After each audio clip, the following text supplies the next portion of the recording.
नमस्कार, स्वागत है आपका न्यूज 69 में। मैं हूं आपके साथ अंकिता और बढ़ते हैं इस वक्त की बड़ी खबर की ओर। बाबा साहब अम्बेडकर की जयंती पर मंत्री विश्वास सारंग का बयान। आज हम सब के पूजनीय डॉक्टर बाबा साहब अम्बेडकर की जयंती मना रहे हैं।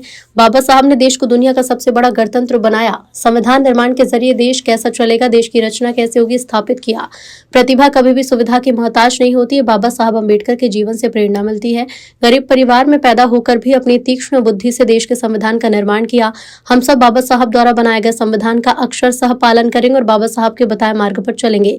मंत्री सारंग ने कांग्रेस पर भी निशाना साधा कि कांग्रेस ने खासकर नेहरू परिवार में हर समय बाबा साहब का अपमान किया।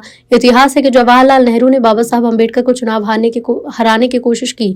नेहरू ने उन्हें लोकसभा जाने से रोकने का काम किया। जवाहरलाल नेहरू ने उन्हें कभी चुनाव नहीं जीतने दिया। हम सबके पूजनीय डॉक्टर बाबा साहब अम्बेडकर की जयंती मना रहे हैं। बाबा साहब ने इस देश को दुनिया का सबसे बड़ा गणतंत्र बनाया। संविधान के निर्माण के माध्यम से ये देश कैसे चलेगा, इस देश की रचना क्या होगी, ये स्थापित किया। प्रतिभा कभी भी सुविधा की मोहताज नहीं होती।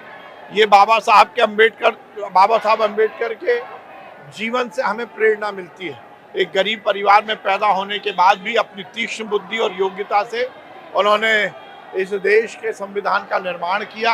आज हम सब इसी संकल्प के साथ बाबा साहब को याद कर रहे हैं कि हम संविधान का अक्षरशः पालन करेंगे और बाबा साहब के बताए मार्ग पर चलेंगे। हर समय और खासकर नेहरू परिवार ने, कांग्रेस ने और नेहरू परिवार ने हर समय बाबा साहब अम्बेडकर साहब का अपमान किया। ये इतिहास है, ये मैं नहीं कह रहा। बाबा साहब अम्बेडकर का अपमान जवाहरलाल नेहरू जी ने किया। उन्होंने ता जिंदगी अम्बेडकर साहब का अपमान किया, उनको चुनाव हराने की कोशिश की, उन्हें हर समय लोकसभा में जाने से रोकने का काम किया।